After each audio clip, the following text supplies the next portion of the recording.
Graça e paz, igreja. Vamos dar início a mais um culto nessa noite. E eu vou pedir para o irmão Neto estar orando para nós, dar início. Boa noite, igreja, graça e paz.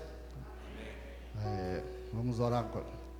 Senhor, nosso Deus, nosso Pai, te damos graças, Senhor, por mais um privilégio de aqui estar, Senhor, para cultuar a Ti, Senhor. Pai amado, Pai querido, que o Senhor possa estar abençoando cada coração que aqui está, Senhor. Os que estão nos seus lares, que o Senhor possa estar abençoando, Senhor, cada vida, cada pessoa, Senhor. Pai amado, nós te damos graça porque o Senhor é maravilhoso, Deus. Deus amado, que o Senhor possa abençoar esse culto, nos capacite, Senhor, para entoar os louvores a Ti, Pai. Que o Senhor tenha, nos abençoe, Senhor, porque sabemos que tudo vem de Ti, ó Pai.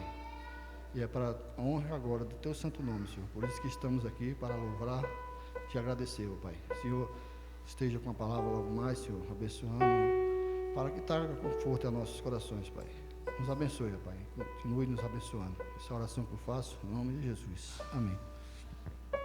Antes de continuar com os louvores, eu queria pedir para quem está assistindo, o pessoal que está assistindo em casa, compartilhar o link no grupo dos amigos, com a família, né, para poder alcançar bastante pessoas.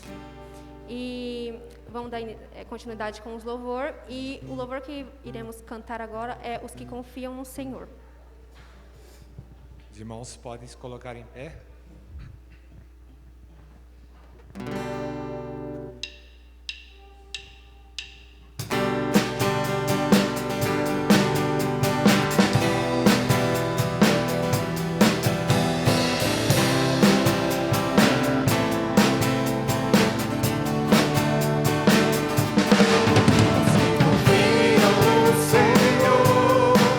São como os montes de Sião, e não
alto preço.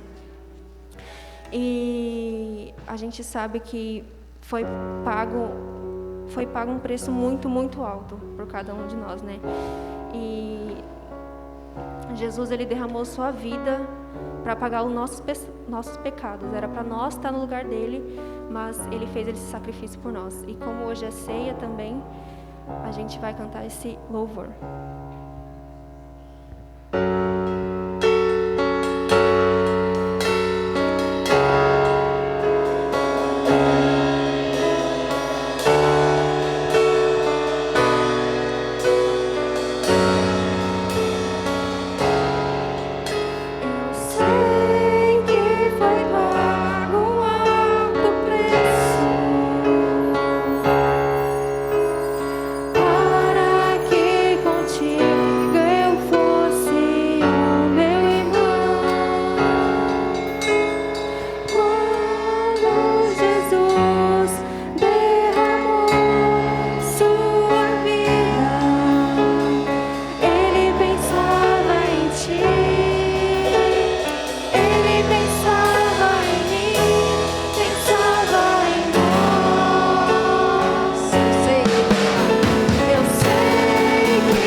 próximo louvor é Uma Nova História.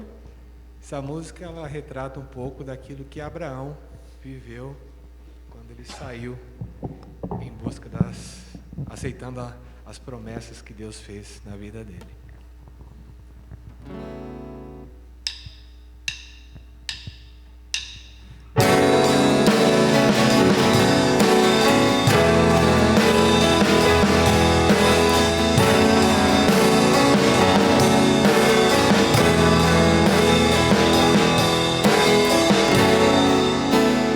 Sai de tua tenda, ó filho meu.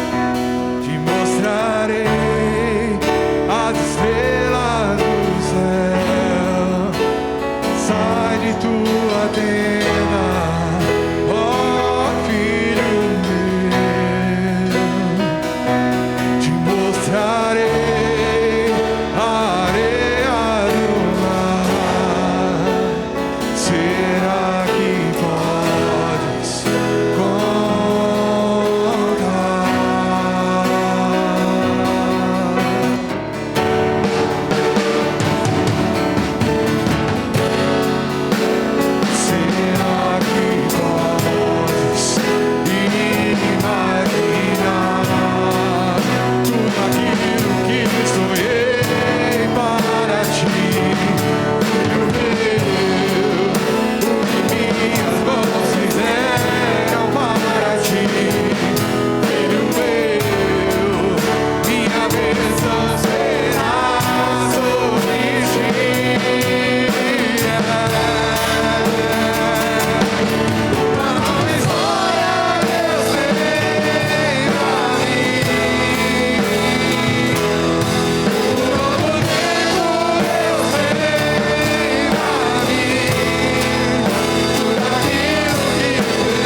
igreja pode sentar. A palavra está com o pastor.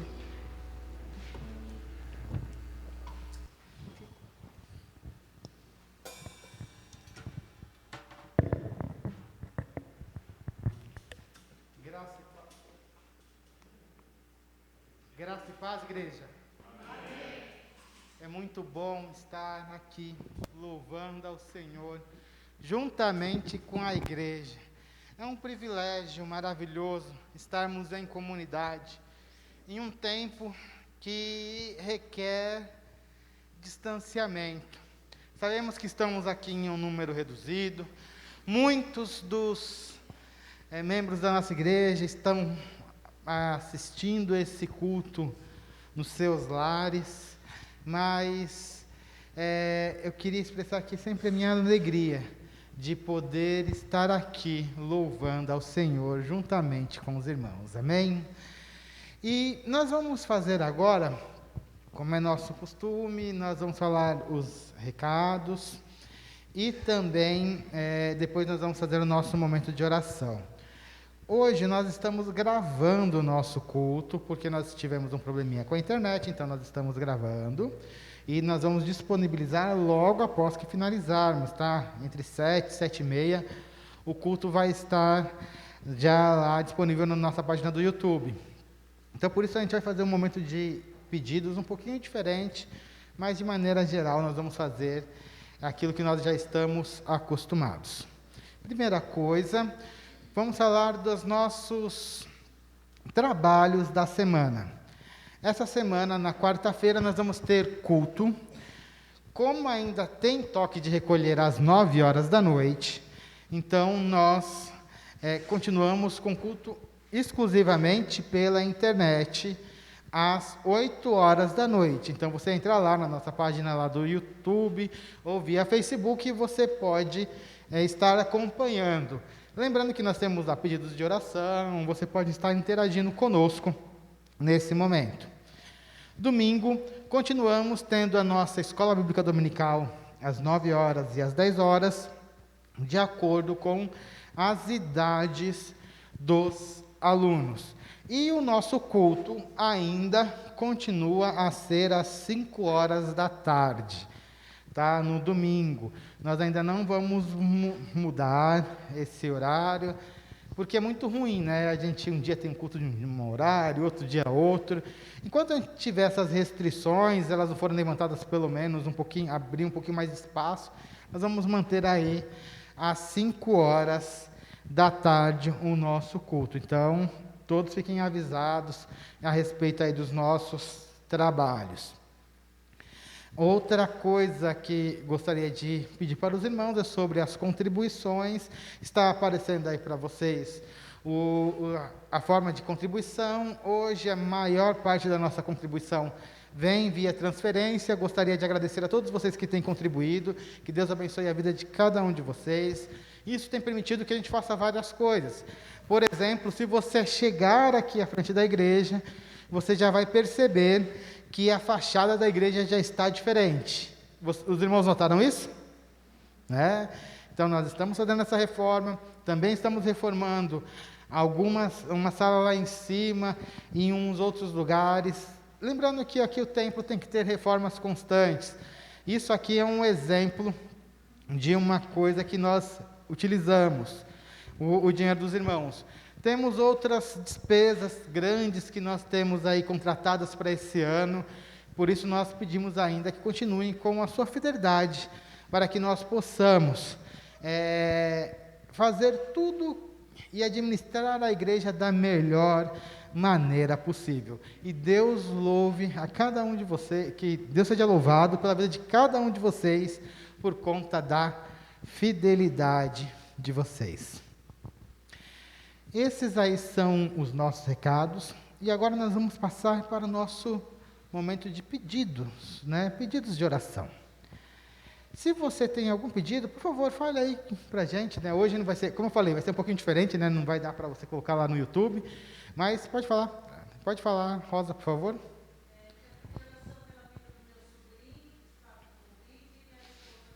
Sim, então vamos orar pelo seu sobrinho. Tá, então, pelo seu sobrinho, o nome dele? David. Pela esposa dele, a Mari. E também pela Edilane, que está em estado grave, né? Então, vamos estar orando por eles aí. Neto, por favor. Sim? Tá, então vamos estar agradecendo pela mãe do Neto e o seu sobrinho. Sim, vamos estar agradecendo. Gostaria de colocar também o irmão, o filho do irmão Lauro, como é o nome dele mesmo? O Elias, tá, que está hospitalizado, né? Vamos continuar orando. Já oramos por ele na semana passada, no domingo. Vamos continuar, tá? Ele estava com um probleminha no intestino, estavam avaliando se ele passaria por cirurgia ou não. Vamos orar por ele, tá? Para que Deus esteja curando. Mais algum, por favor, pode falar?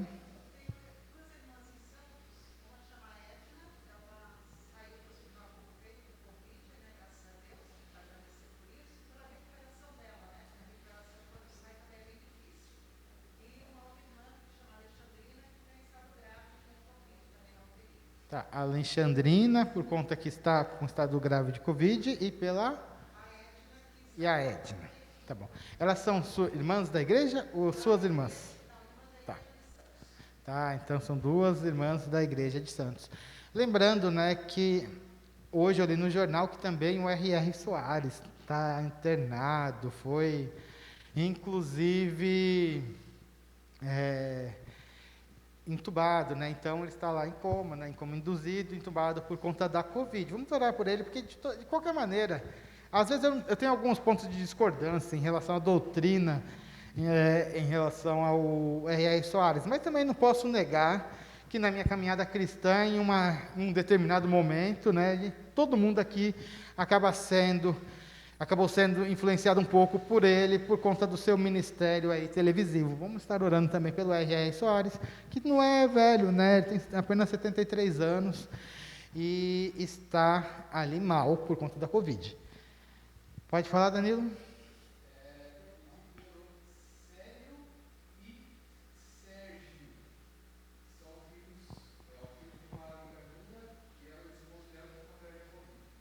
Tá bom, Célio e Sérgio, também tudo por Covid. Irmãos, vocês perceberam que o número de pedidos por Covid aumentou de novo? Isso é um sintoma dos tempos que nós estamos vivendo. O número de casos por Covid está aumentando. No ano passado, com a metade do número de casos que tinha no Brasil, a gente estava fechado. Tá? E hoje nós estamos abertos. Então, é preocupante. Temos uma luz no final do túnel. Até outubro, é bem possível que a população de São Paulo, né, os adultos, já tenham sido vacinados pelo menos com a primeira dose. Tem essa possibilidade. Vamos orar a Deus que ela se concretize, né, realmente, e para que Deus tenha misericórdia de nós, porque o número de casos de Covid tem se mantido num nível muito alto ou até está aumentando. Muitas pessoas já estão dizendo que estamos passando já pela terceira onda da doença. Só que nós estamos começando uma terceira onda com os hospitais muito cheios. Então, temos que orar, temos que tomar cuidado, nós pessoalmente, né, uso de máscara, distanciamento, tudo isso ainda é válido. Quem está na época de tomar vacina, toma vacina o mais rápido possível, né?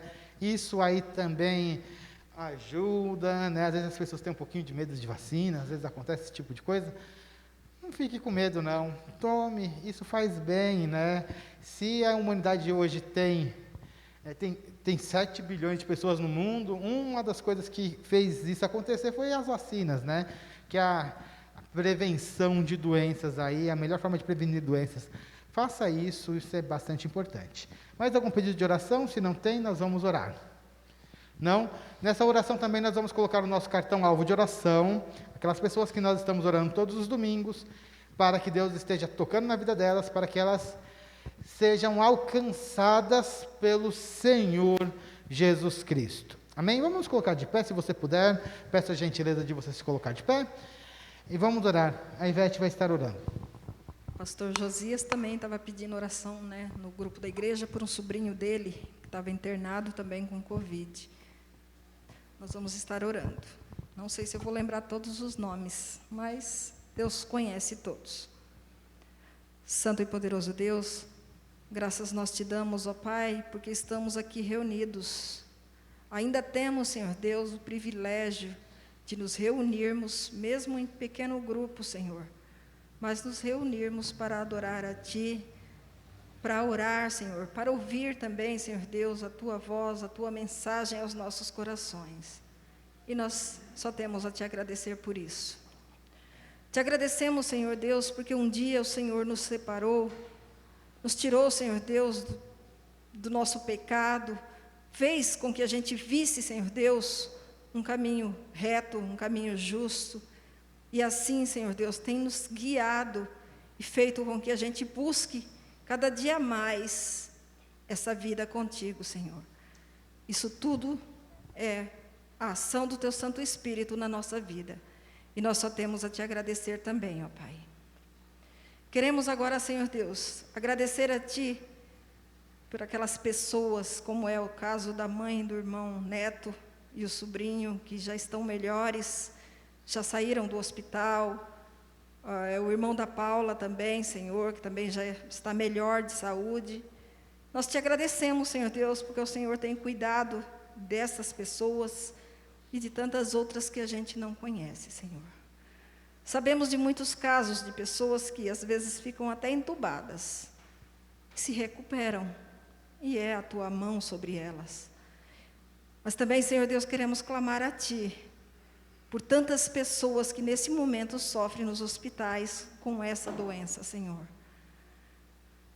Temos aqui alguns casos que eu me lembro do nome, Senhor Deus, o David, a Mari, a sobrinha, acho que da irmã Rosa, Senhor Deus, as irmãs lá de Santos, ó Pai, as pessoas que o Danilo colocou, Senhor, que eu também não lembro o nome, e o sobrinho do pastor Josias. Eu coloco essas vidas nas Tuas mãos, também o R.R. Soares, Senhor. Coloco nas Tuas mãos para que o Senhor, segundo o Teu querer, segundo a Tua vontade, haja nessas vidas, Senhor.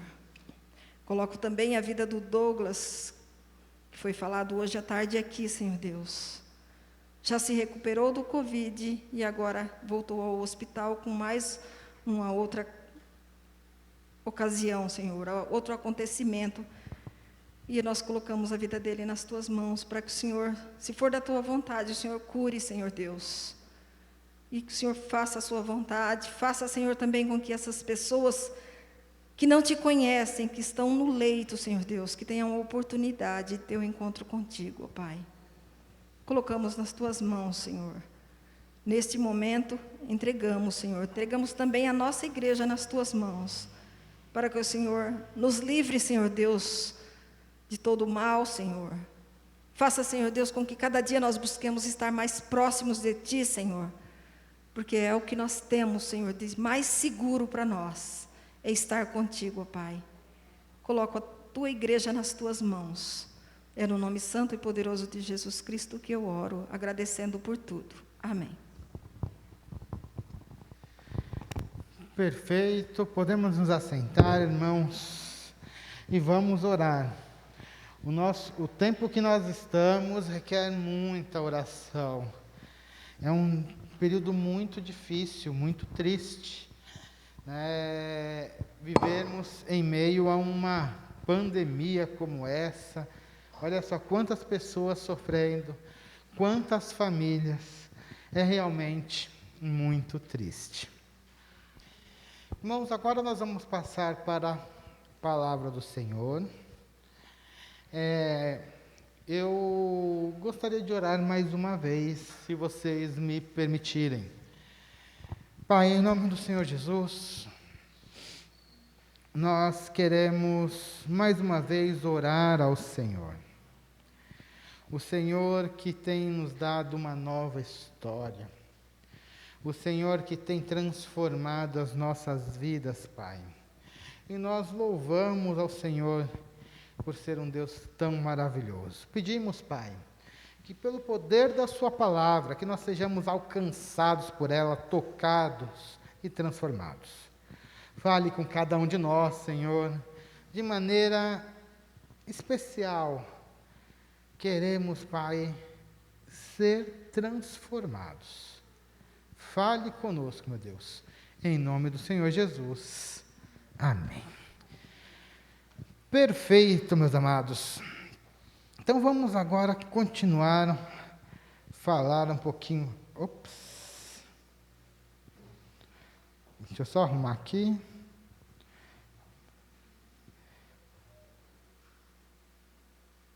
Um segundo.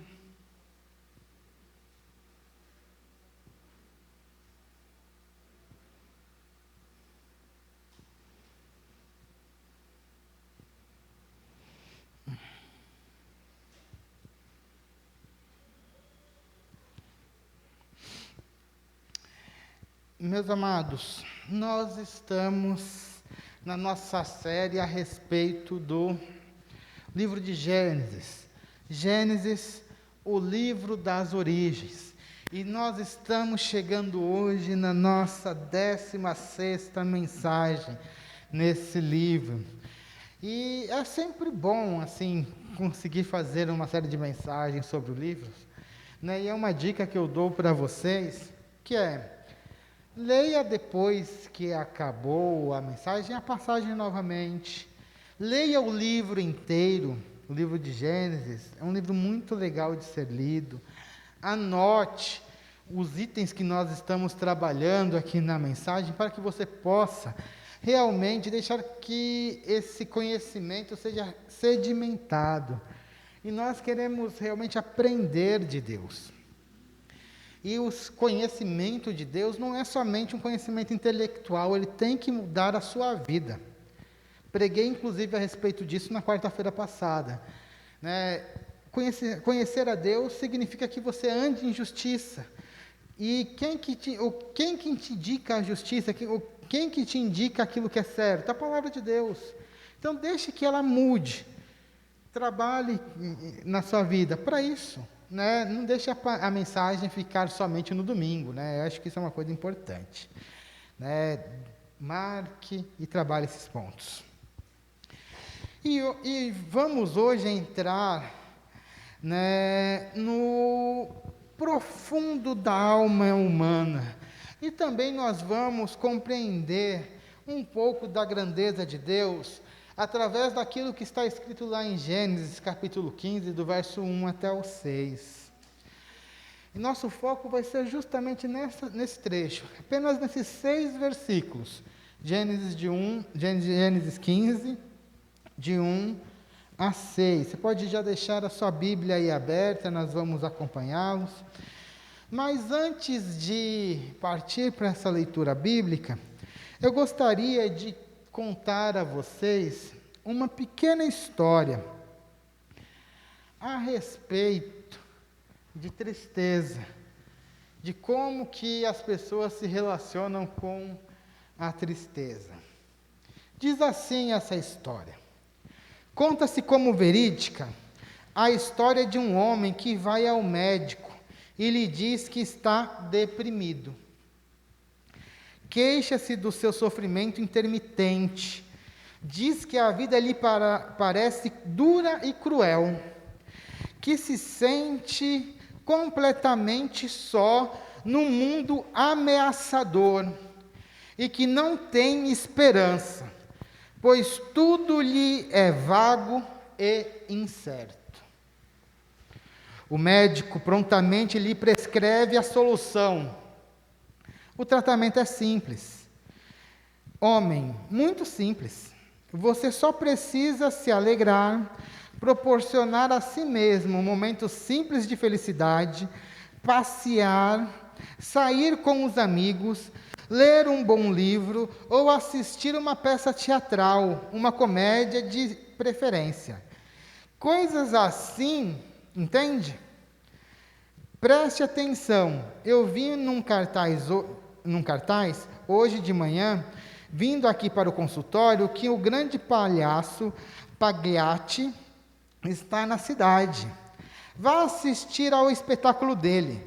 Você irá rir muito, e isso deve animá-lo.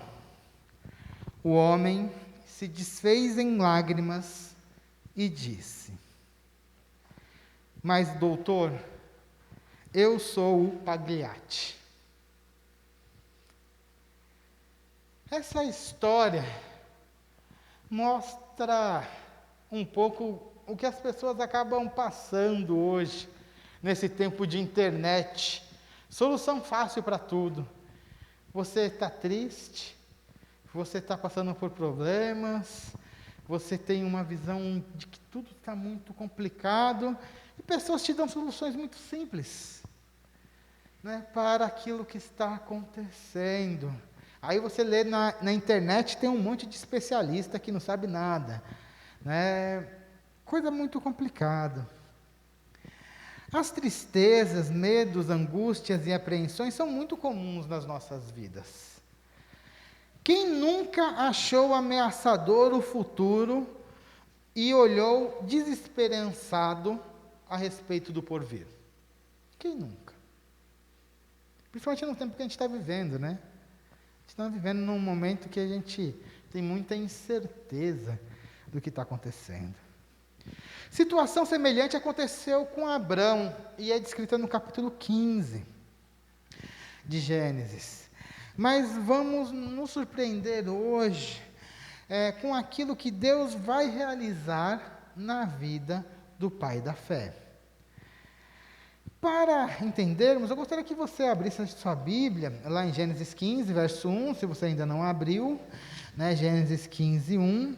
Vamos ler o primeiro verso, que diz assim: Depois destas coisas o Senhor falou a Abrão numa visão: Não tenha medo, Abrão, eu sou o seu escudo, grande será a sua recompensa.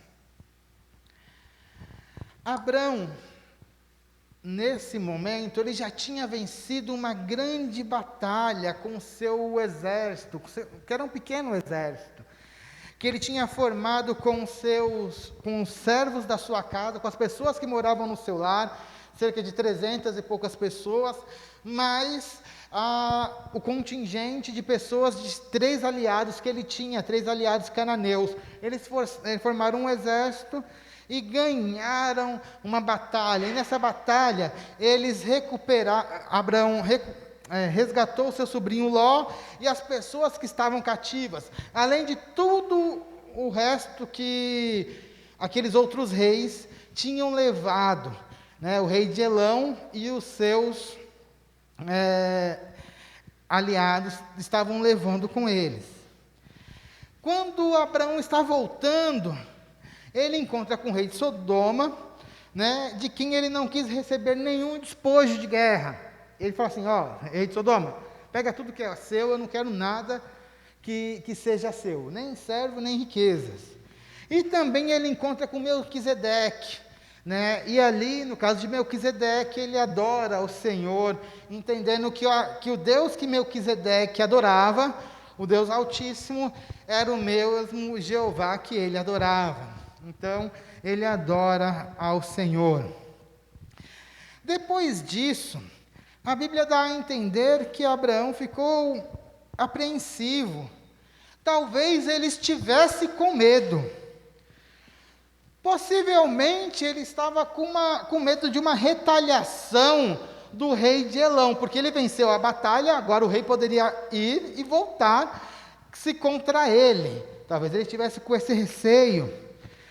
A Bíblia não deixa muito claro nesse momento, mas ali Deus aparece para Abrão numa visão. E essa é uma coisa muito comum na vida de Abrão, desse patriarca. Deus falava com ele várias vezes. Dentro da caminhada de Abrão, Deus sempre foi fazendo isso com ele, foi aparecendo,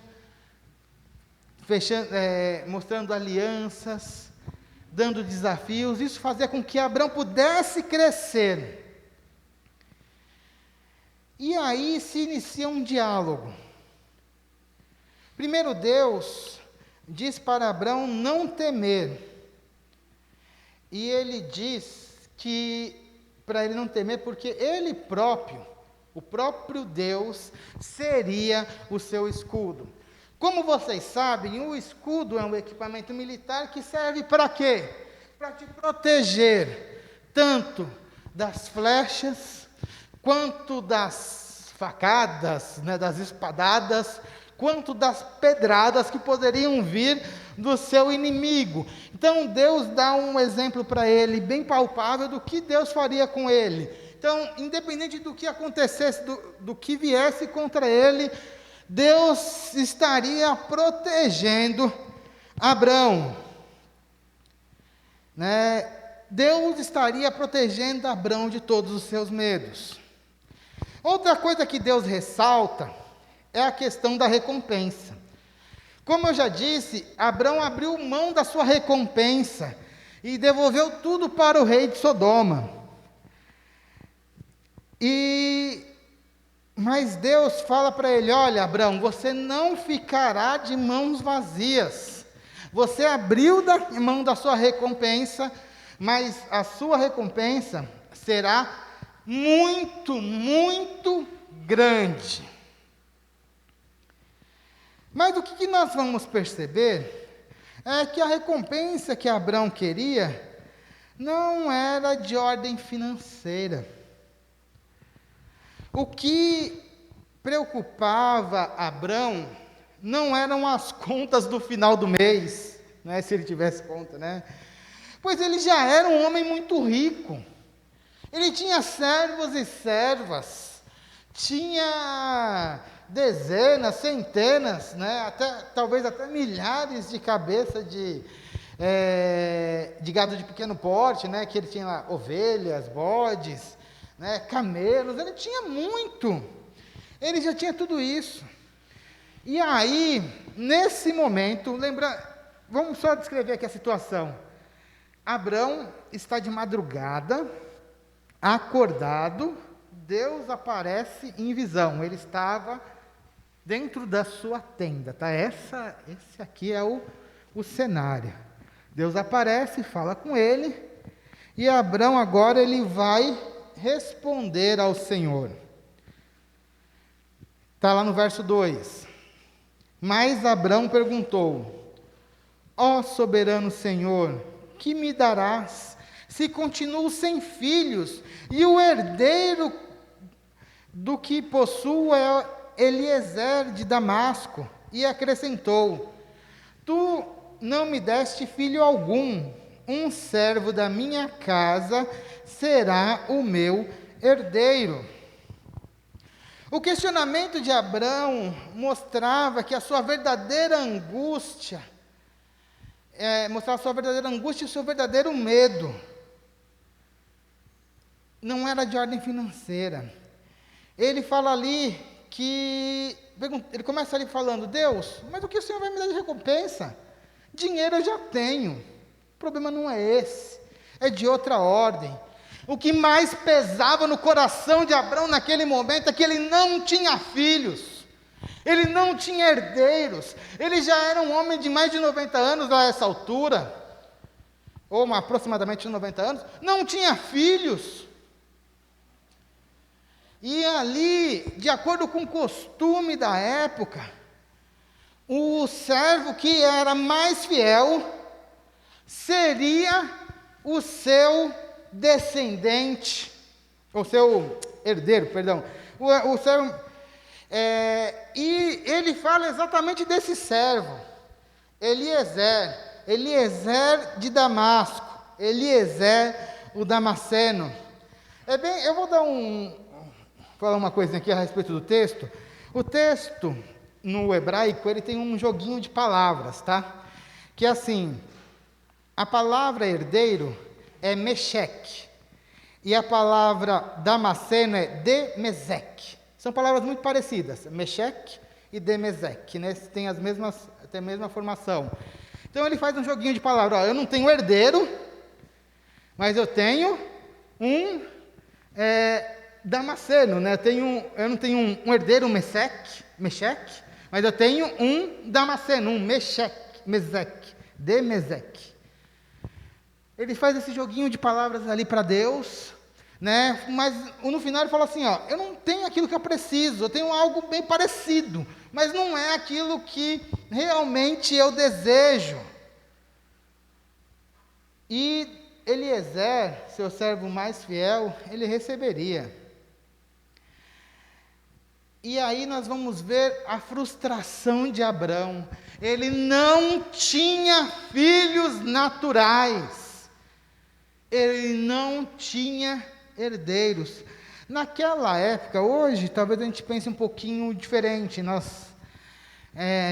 Mas naquela época, quando você não tem filhos, a pessoa se sentia que não tinham a bênção de Deus, porque os filhos eram a bênção do Senhor para que você continuasse com a sua posteridade, que a sua semente continuasse.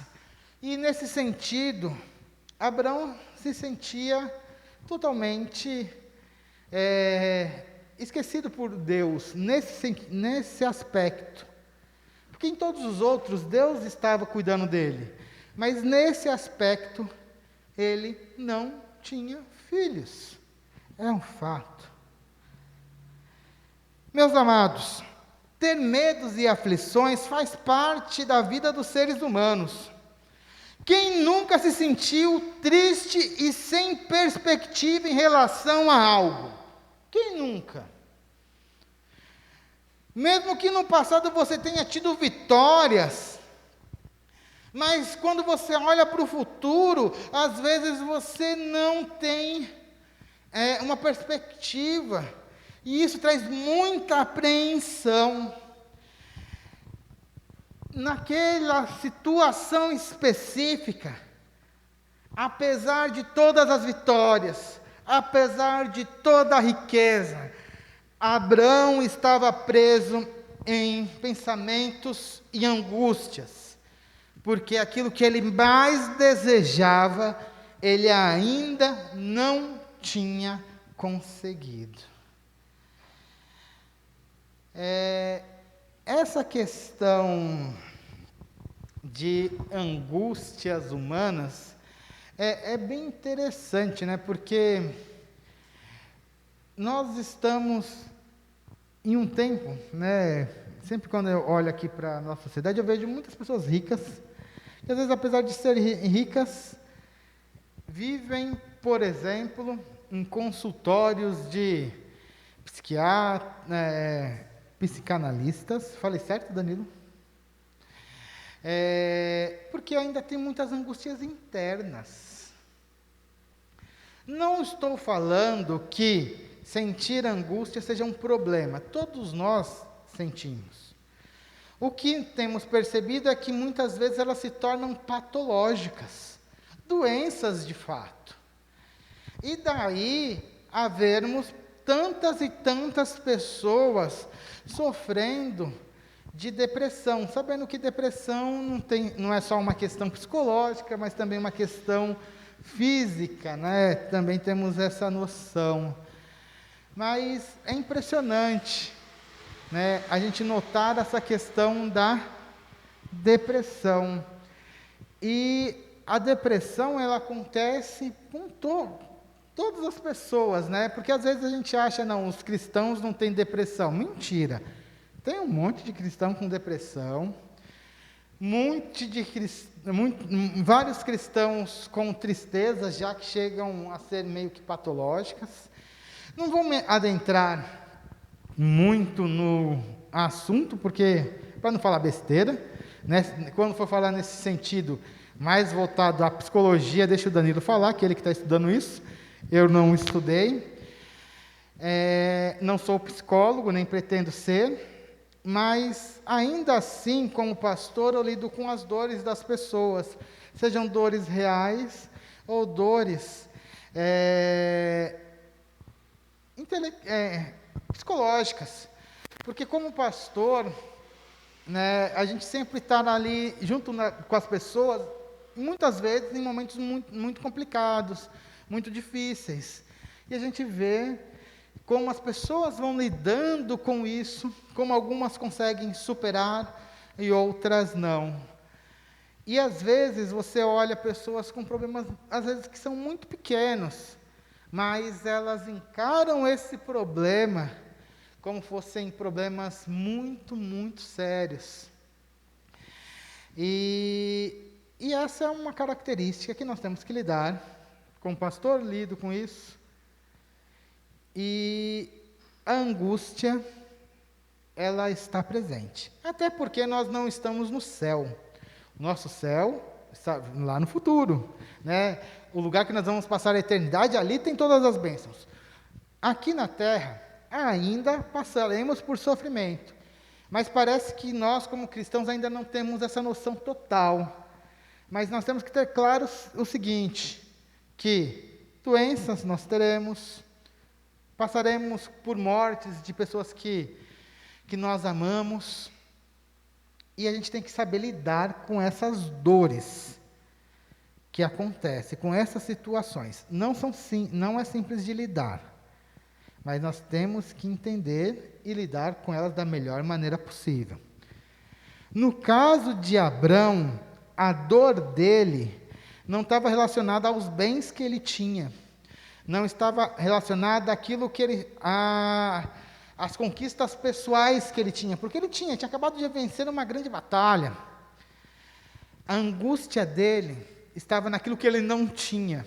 Ele não tinha um filho.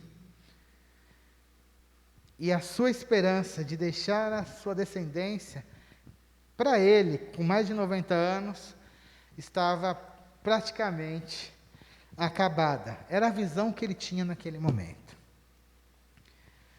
Mas Deus responde a Abrão da seguinte maneira, está lá no verso 4. Então o Senhor deu-lhe a seguinte resposta: seu herdeiro não será esse. Um filho gerado por você mesmo será o seu herdeiro. Levando-o para fora, lembrando que Abrão estava numa tenda, então a gente entende isso, né? Por isso que tem o levando-o para fora. Então Deus fala com Abrão dentro da tenda, e depois ele leva Abrão para fora. Levando para fora da tenda, disse-lhe: olhe para o céu e conte as estrelas, se é que pode contá-las. E prosseguiu: assim será a sua descendência. Deus afirma a Abrão que Eliezer não será o seu herdeiro, mas sim um filho natural. No original fala que é um filho que lhe sairia das suas entranhas. Um filho de Abrão, um filho realmente descendente natural de Abrão. Em meio a isso, Deus chama Abrão para fora, né? Como a gente já leu ali, né? Para olhar as estrelas. Deus ali, ele dá um exemplo visual para que Abrão entendesse melhor o que Deus estava dizendo. Ele já tinha afirmado: não vai ser Eliezer. Agora eu vou te dar um exemplo. E Deus leva ele para fora, tira-o da sua tenda. Olha o céu. Você pode contar as estrelas como se isso fosse possível. Quando eu vejo essa passagem, eu me lembro de uma vez, quando ainda era criança. Eu deveria ter mais ou menos ali a idade do Brian. A nossa escola foi fazer uma excursão para o planetário. Não sei quantos aqui conhecem o planetário ali do Ibirapuera. Um lugar legal, não sei nem se está aberto, mas não está aberto agora por causa da pandemia, né? Mas era um lugar bem legal. E aí, quando a gente entrava no planetário, a gente sentava ali na sala, olhava meio numa situação que a gente conseguia olhar para o teto ali do planetário, que ele era meio arredondado, assim, não era uma abóbada. Aí as luzes se apagavam, e aí o locutor, né, o narrador, falava assim: ó, assim é o céu de São Paulo. Então, em meio àquele escuro, aparecia meia dúzia de luzes no céu, né? Ali no teto, né? Para a gente era como se fosse o céu. Meia dúzia de pontinhos brancos. Esse é o céu de São Paulo. E ele continuava explicando: você não consegue ver mais coisas por causa da luz artificial que tem na cidade. Mas vamos imaginar que todas as luzes de São Paulo fossem apagadas. O céu de São Paulo seria assim. Depois de falar isso, ele tinha uns 2 ou 3 segundos ali de expectativa, e ali começava a aparecer centenas de pontos, mostrando ali a posição das estrelas, e mostrava como era cheio, centenas ou até milhares de pontos, como que deveria ser cheio o céu de São Paulo. E aquela imagem para mim foi tão marcante que eu hoje, muitos anos depois, ainda me lembro dessa vez que eu fui para lá, ao ver como seria o céu de São Paulo sem nenhuma luz. Esse céu daquela forma, totalmente estrelado, eu só fui ver depois, quando eu fui fazer uma viagem para a Bahia. Estava lá no interior da Bahia, um lugar lá no meio do nada, que não tinha luz elétrica, que eu consegui ver aquele mesmo céu, cheio de estrelas, pontos maiores, menores. Quando você olha no horizonte, parece que alguns pontos estão tocando a terra. É muito interessante que num céu como esse, se a lua brilha, se é uma noite de lua cheia, você consegue até andar, quase como se fosse um dia, porque a luz da lua ilumina bastante. Se não tem a lua, a noite é muito escura, e as estrelas têm todo o destaque. Eu imagino que ali seria uma noite escura, e as estrelas estavam ali, parecendo extremamente brilhantes, no horizonte, parecendo que tocavam a terra. E Deus mostra para Abrão: olha para o céu. Talvez Abrão nunca tivesse olhado para o céu com aquele detalhe, como Deus mostrou naquele momento.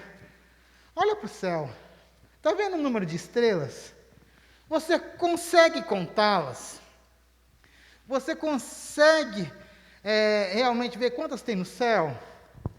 Assim vai ser o número vai ser a sua descendência.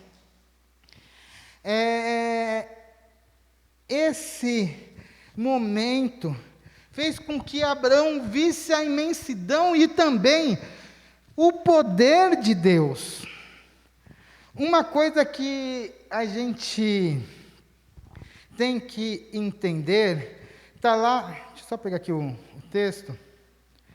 Lá em Romanos, capítulo 1, verso 20, diz assim: pois desde a criação do mundo, os atributos invisíveis de Deus, seu eterno poder e a sua natureza divina têm sido vistas claramente, sendo compreendidas por meio das coisas criadas.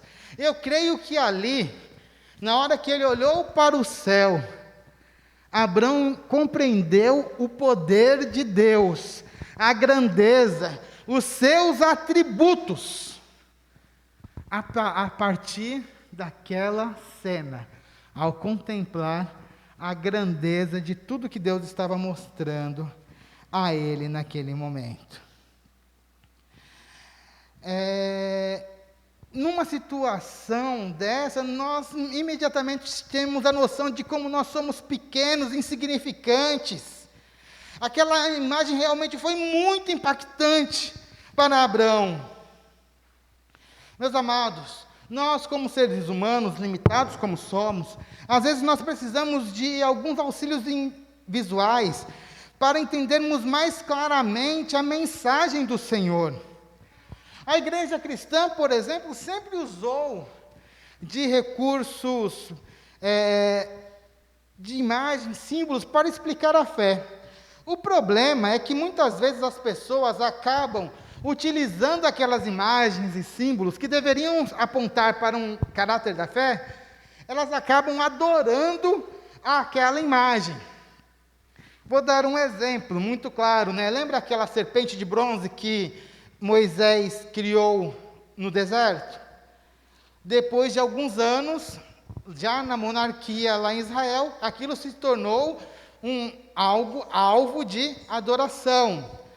Sabe as imagens dos santos, né, que tem lá na Igreja Católica? Lá nos primórdios, a discussão era o seguinte: Como as pessoas que não sabem ler vão conhecer aquilo que está escrito na Bíblia? Aí teve alguém que teve a ideia, não, vou fazer algumas pinturas, vou fazer algumas imagens aqui, algumas estátuas, para representar isso. Mas com o tempo, aquelas pinturas e aquelas imagens acabaram sendo alvos de veneração. Então nós vemos que o coração do homem acaba indo para a idolatria, apesar de recursos visuais serem muito relevantes. E nesse caso aqui de Abraão, foi fundamental para que ele compreendesse a grandeza de Deus. Quando olhamos para nós, como cristãos, nós também temos alguns símbolos que são importantes para nós. E os dois principais são aqueles que foram deixados pelo próprio Senhor Jesus Cristo, as suas duas ordenanças. Nós temos o batismo e a ceia. O que é o batismo? O batismo, vocês sabem, é uma pública confissão de fé, pública confissão de fé, que mostra para as pessoas de fora aquilo que já aconteceu internamente conosco. Quando você abaixa a pessoa na água, morreu com Cristo. Quando você levanta, foi por Ele ressuscitado. A gente às vezes se explica um pouquinho difícil, é diferente, Morre para o mundo e vive para Deus. Mas eu gosto mais do símbolo de morrer, ser enterrado e depois ressuscitado. Porque esse é o símbolo principal do batismo, a ressurreição. E o que a gente faz? Quando a gente passa por isso, nós estamos mostrando para o mundo aquilo que já passamos internamente. Por isso o batismo é importante, além de ser uma ordenança do Senhor. Inclusive, aproveitando aqui o momento, se você quiser se batizar, me procure aí.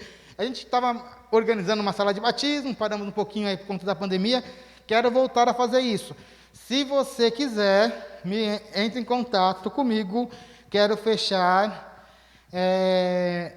uma sala de batismo. Nesse ano tão complicado, pelo menos nós queremos fechar o ano lá, perto de dezembro, com um batismo aqui na igreja, se Deus nos permitir, lá mais ou menos na época que a gente estiver comemorando o aniversário da igreja, finalzinho de novembro. Então não se esqueça, quer se batizar, me procure. Outro ato memorial é a ceia. O que a ceia faz conosco? Ela nos lembra do sacrifício de Cristo na cruz, sendo que o pão é o símbolo que aponta para o corpo de Cristo, rasgado durante a crucificação, e o vinho nos traz a memória do sangue de Cristo vertido na cruz, sangue este que nos purifica de todo o pecado. Esta refeição memorial nos faz lembrar da morte de Cristo, da sua ressurreição e glorificação, e também nos faz lembrar da nossa comunhão como cristãos e também da nossa esperança. A ceia aponta para a nossa esperança, a esperança de Cristo voltar para levar a sua igreja. Tudo isso por um recurso que ele não é uma encenação, mas é também um recurso visual para que as pessoas vejam. Nós participamos, mas aquilo também reforça a nossa fé. Então, recursos como esses são muito importantes, e Deus faz isso com Abraão. Então, as ordenanças, elas são importantes, mas elas não podem ser divinizadas. E se nós fazemos isso de maneira correta, nós vamos nos lembrar de conceitos importantes a respeito da fé. Mas voltando para Abraão, na hora que Deus tira Abraão das tendas, mostra o céu, ele consegue ver aquele esplendor naquela noite extremamente estrelada. A partir dali, ele percebe a sua pequenez e a grandeza de Deus. E isso é uma coisa maravilhosa. E Deus após Abraão contemplar tudo isso, Deus complementa: assim será a sua semente, a sua descendência, o número dos seus herdeiros. Ao escutar aquela declaração, Abraão reage positivamente àquilo que Deus estava prometendo. Abraão reconhece que a promessa era humanamente impossível de ser realizada, mas ele creu que o Deus Todo-Poderoso, que criou todo os céus e a terra, criou todas aquelas estrelas, esse Deus, ele poderia realizar aquela promessa. E a Bíblia diz que ele creu no Senhor. Abraão creu no Senhor. Olha só o que diz lá o verso 6. Abraão creu no Senhor, e isso lhe foi imputado como justiça. Literalmente a Bíblia diz que Abraão apoiou-se no Senhor. Era mais do que aceitar intelectualmente uma promessa. Refere-se a confiar incondicionalmente na pessoa de Deus e na sua promessa. Abraão colocou-se a si mesmo e o seu futuro nas mãos de Deus. Olha que coisa legal, né? Quando a gente olha para isso.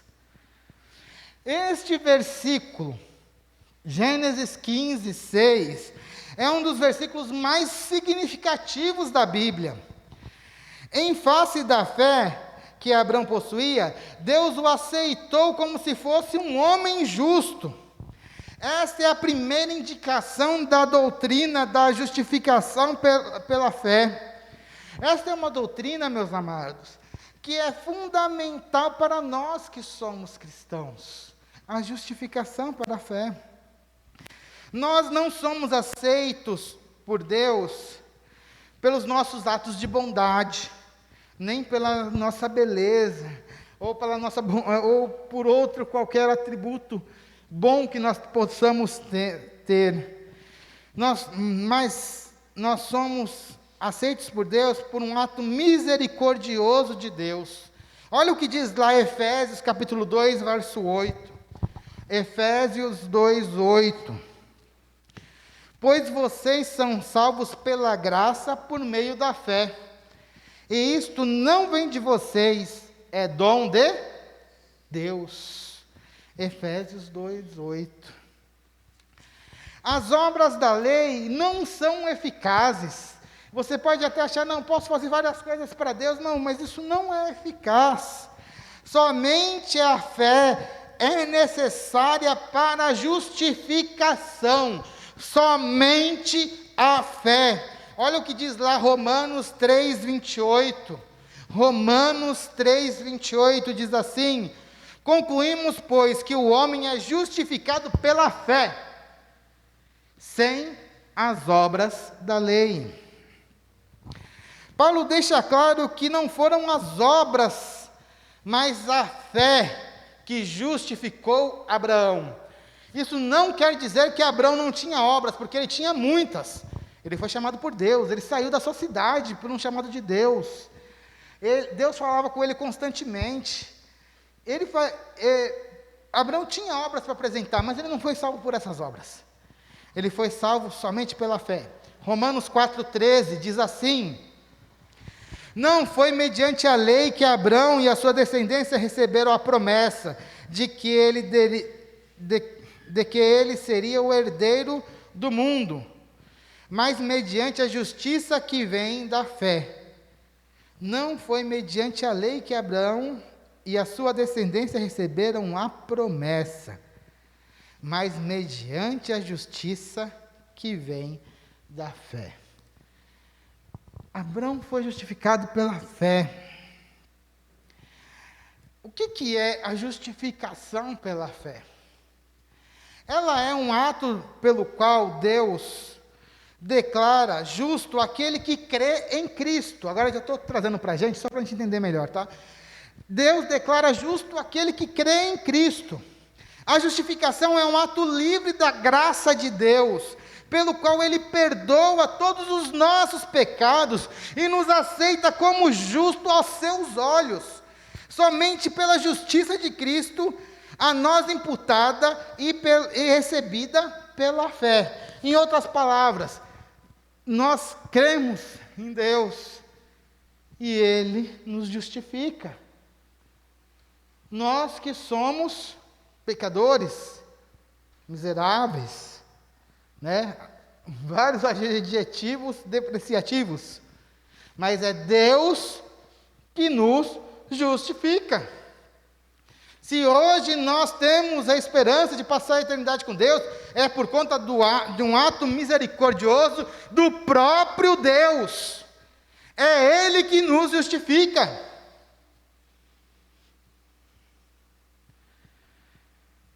Hoje, meus amados, nós somos salvos pela graça mediante a fé em Deus, a fé em Cristo. Deus mostra que Ele já tinha previsto que essa graça da justificação que aconteceu em Abraão, ela alcançaria a todos nós. Isso está escrito lá em Gálatas, capítulo 3, versos de 6 a 9. Gálatas 3, de 6 a 9. Considerem o exemplo de Abraão, aqui está Abraão. Considerem o exemplo de Abraão. Ele creu em Deus e isso foi creditado como justiça. Estejam certos, portanto, de que os que são da fé, este é que são filhos de Abraão. Porventura, a Escritura de Deus justificaria pela fé os gentios? Anunciou primeiro as boas novas a Abraão. Por meio de você, todas as nações serão abençoadas. Assim, os que são da fé são abençoados juntamente com Abraão, homem de fé. Nós somos abençoados pela fé juntamente com Abraão. É isso que a Bíblia nos promete. É isso que Paulo nos explica. Ao entender, então, meus amados, a justificação, eu tenho a esperança renovada, pois nem de longe tenho as obras necessárias para que eu pudesse agradar a Deus. Não dá nem para comparar o que eu faço com o que Abraão fez. É impossível. Eu tenho fracassado muitas vezes em vencer o pecado. Eu posso falar por mim, não por vocês, mas nesse ponto eu tenho fracassado muitas vezes. Tenho pecado muito mais do que eu desejaria. Eu desejava pecar zero. Mas isso está bem longe de mim. Mas hoje sei que Ele, Deus, me justifica, que Ele te justifica pela graça, mediante a fé. Desta forma, e tendo todo esse conhecimento, nós podemos aplicar isso para as nossas vidas. Porque muitas vezes nós estamos muito fechadinhos em uma tenda que é o nosso mundinho. Um mundinho que às vezes nem existe direito, que só está na nossa cabeça. Mas Deus te convida hoje a sair, contemplar a sua grandeza e entender que é Ele que te justifica, meu amado. É Ele que te justifica, minha amada. Basta que você creia, que você se apoie em Deus. Amados, hoje eu vou parar por aqui. Se eu fosse pregar o capítulo 15 inteiro, eu ia ter que mais uma hora de pregação, e por isso eu acabei até separando um pouquinho a mensagem. E na próxima mensagem nós iremos continuar a tratar da aliança de Deus com Abraão. E para finalizar essa mensagem, nós vamos hoje participar da ceia, que, como já explicamos, é um ato memorial, que nos ajuda a lembrar da graça de Deus e da justificação que nós recebemos de Deus por meio da fé. Participemos da ceia, porque Deus nos justificou. E com esse entendimento, nós não temos mais apreensão e medo a respeito do futuro. Sabe por quê? Porque nós cremos que nós vamos participar da eternidade com Ele, com Jesus Cristo, o nosso Senhor. Que Deus nos abençoe. Amém? Vamos orar e vamos nos preparar para a ceia. Abra a sua Bíblia em 1 Coríntios, capítulo 11. 1 Coríntios, capítulo 11.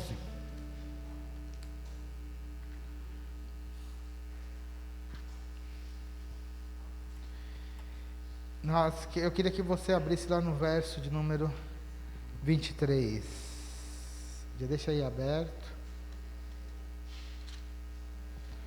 1 Coríntios 11, 23.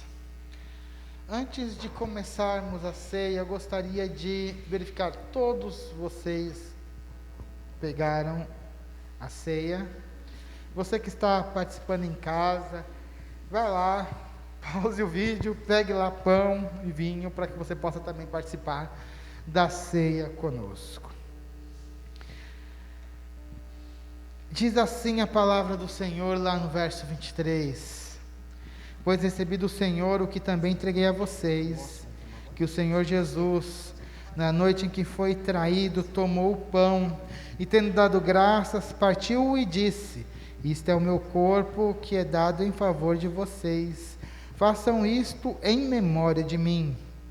Da mesma forma, depois da ceia, ele tomou o cálice e disse: este cálice é a nova aliança no meu sangue. Façam isto sempre que o beberem em memória de mim. Porque sempre que vocês comerem deste pão e beberem deste cálice, vocês anunciam a morte do Senhor até que Ele venha. O que nós vamos fazer aqui, irmãos? É um ato memorial, aonde o pão, ele simboliza o corpo de Cristo rasgado na cruz do Calvário,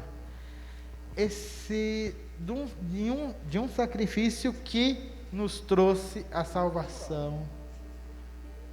Esse vinho, ele simboliza o sangue de Cristo vertido na cruz do Calvário, o sangue que redime todos os nossos pecados. Vamos participar desse momento com consciência, para que nós possamos realmente entender a esperança que nos foi derramada por aquele que nos justificou. Gostaria de pedir que você se colocasse em pé. Nós vamos cantar uma canção.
Amém. Então, essa é a esperança que nós temos, que nós fomos lavados pelo sangue de Cristo e hoje estamos mais alvos do que a neve. Deixa eu abrir aqui, antes que eu perca meu pãozinho. A esperança que Deus deu a Abraão foi de um filho. Era uma esperança importante? Sim, era importante, porque essa esperança, através dos seus herdeiros, Jesus Cristo viria ao mundo. Mas olhando para nós, Deus deu a nós uma esperança muito maior, agora de passarmos a eternidade com Ele. Isso começou com o sacrifício de Cristo na cruz do Calvário. Por isso, olhe para esse pão e diga assim: este pão simboliza o corpo de Cristo, rasgado na cruz do Calvário, para a minha salvação. Participemos do pão.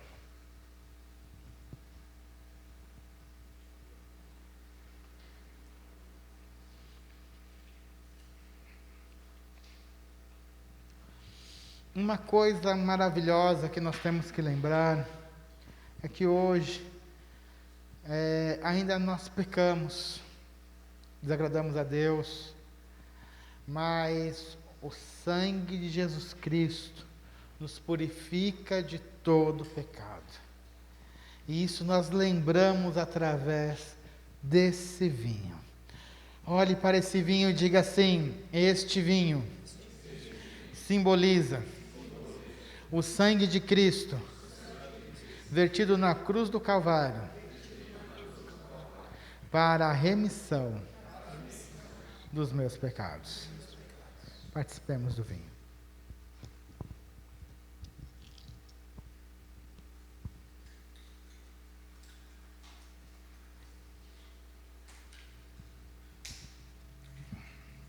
Vamos orar. Pai, nós queremos te agradecer pela esperança que o Senhor derramou sobre nós.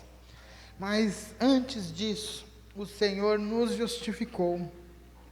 Nós que estávamos no mundo, perdidos em nossos pecados, afundados, Pai, em nossas corrupções, mas o Senhor nos resgatou pela sua misericórdia, pelo seu amor, enviando assim, Senhor, o seu Filho Jesus Cristo, para que através da justiça dele, homem que viveu conosco, foi tentado em tudo, mas não teve pecados, que morreu na cruz para nos salvar.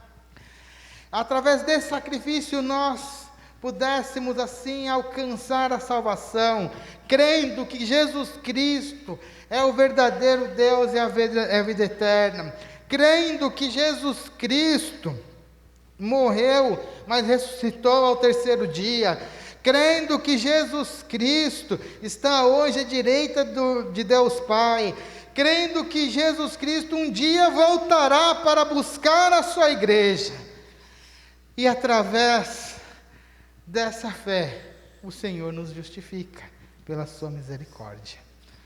Muito obrigado, Senhor. Muito obrigado por esse amor manifestado, Pai, através desse ato misericordioso. Toda a honra e toda a glória seja dada a Ti, em nome de Jesus. Amém. Amém, irmãos, estamos finalizando o nosso culto. Que Deus abençoe muito a sua vida, que você tenha uma vida, que você tenha uma semana abençoada na presença do nosso Senhor Jesus Cristo. Nós vamos dar a bênção, e logo depois da bênção nós vamos ter um pós-lúdio. Que a graça do nosso Senhor Jesus Cristo, o amor de Deus, o nosso Pai, e as consolações do Espírito Santo sejam sobre todos nós, agora e sempre. Amém e amém. Nós vamos estar cantando um louvor que o título dele é Maranata. Maranata, ora vem, Senhor Jesus. Esse deve ser sempre o desejo do cristão, cristão tem que estar sempre sedento pela volta de Jesus, porque o que nos promete é uma vida diferente, uma vida gloriosa junto com Cristo. E agora nós vamos estar cantando. Não saia, cantem também conosco.